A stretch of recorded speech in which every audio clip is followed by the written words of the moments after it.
It seems like this would generally be about the economy and Trump's tariffs, but what I want to focus on here, and the point of this that I want you guys to see, is how this entire thing is made to make Donald Trump look like he's a competent individual. It's been the story of his whole life. So I want to start with Andrew Clyde here. Congressman, what are your thoughts on the pace of this trade and tariff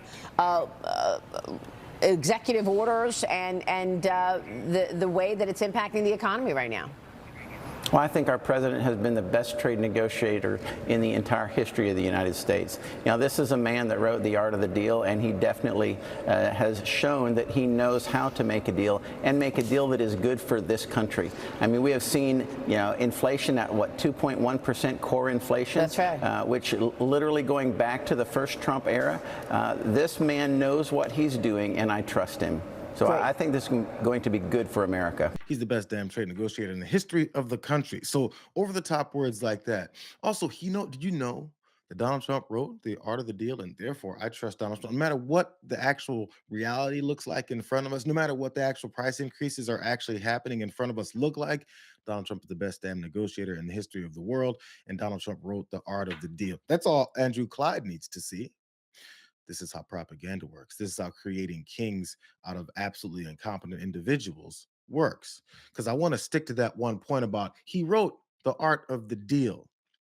No, he didn't. And the ghostwriter for The Art of the Deal spoke before about how it's the biggest regret that he's ever had in his life. Do you regret the book? Greatest regret of my life, without question. I wish the book weren't even in print. And, I've spent 2.5 years now, after not speaking about the book for 30 years. Once Trump began to run, I've spent 2.5 years out there trying to warn people about who this man is. And yeah, it's something I can't ever really fully make right.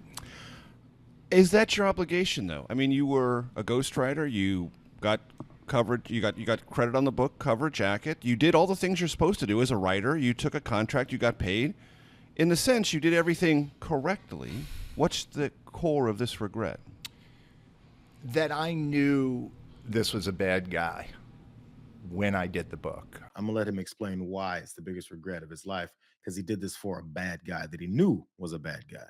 I had just some few months earlier written a piece about him as a staff writer at New York Magazine, which is where I was, called The Cold War on 100 and Central Park South, about his attempts to push rent control and rent stabilized tenants out of a building in a very luxurious location so he could transform it into a luxury condo and make a lot of money. And in reporting that piece, it was very clear to me that this was a guy who lacked ethics and was willing to push the envelope very, very intensely when it came to the law. And I should have, in retrospect, I should have made that enough of a reason to have said no when I got the opportunity to do the book. So he knew about him. I mean, he was writing about how he was this guy who's trying to push folks out of this affordable housing or just even rent control because he's a greedy bastard and he doesn't care about other human beings. I mean, that's capitalism, right?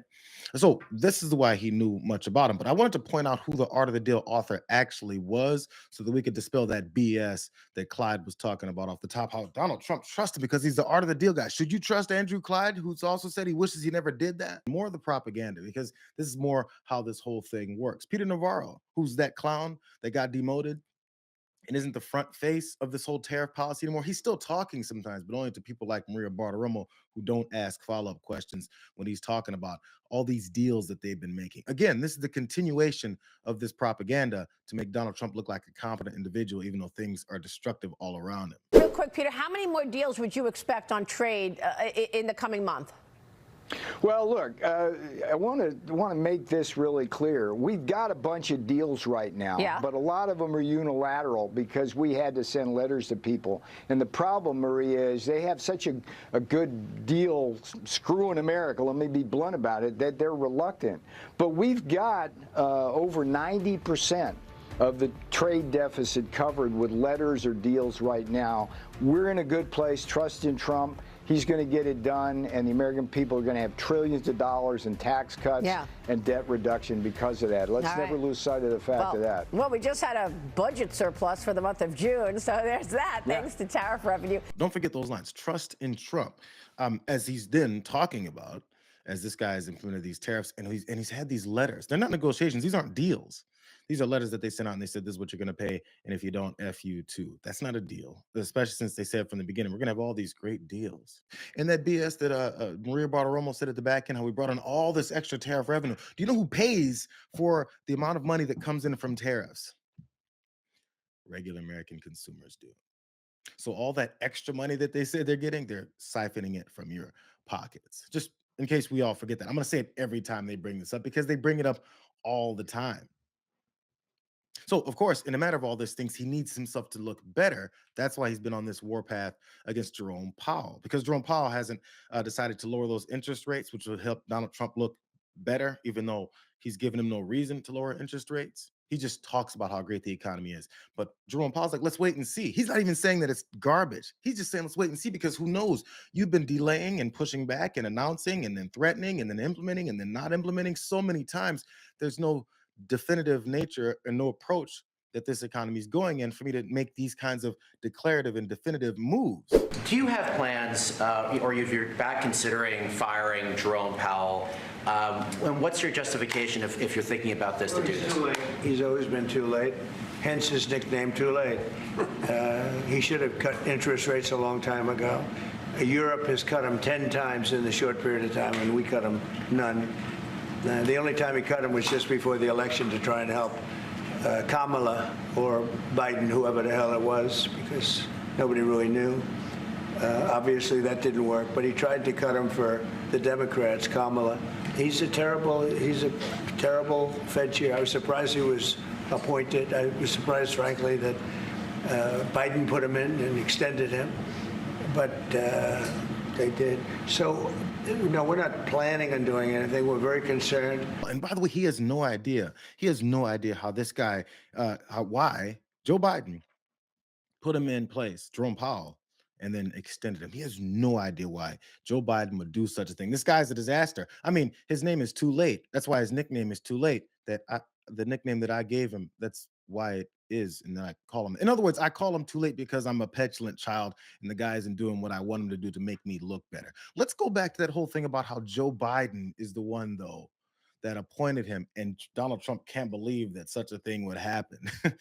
He's a terrible Fed chair. I was surprised he was appointed. I was surprised, frankly, that Biden put him in and extended him, but they did. Accordingly, it is my pleasure and my honor to announce my nomination of Jerome Powell to be the next chairman of the Federal Reserve. I am confident that with Jay as a wise steward of the Federal Reserve, it will have the leadership it needs in the years to come. Yo, Joe Biden looks a lot like Donald Trump, declaring how great in the future will be in the years to come after he nominated and got Jerome Powell in the position as Fed chair. It's really, it's weird. There might be a point, and I say this all the time again, and this is why. You probably shouldn't even have to, go back and revisit all the lies that Donald Trump told about literally everything. Just know that since he's lied about literally everything that you've heard up to this point, he's probably also lied about literally everything you've heard before that, and then will continue to lie after that. It's who he is. So again, why are we looking to trust someone who told you countless times not to trust him? Why is the next thing suddenly something you can trust him on? He's a liar. Or I guess in these terms, since he's an old man, he's got cognitive decline and he has no idea what he's talking about anymore. He doesn't even remember that he nominated Jerome Powell to be the head of the Fed. He has no idea. What else may he forget? about? Did he forget where the nuclear codes are? Does he not know what he's gonna do? Did he forget that he already bombed Iran? How many more things is this old guy gonna forget? Which one is it? Is he lying or did he forget?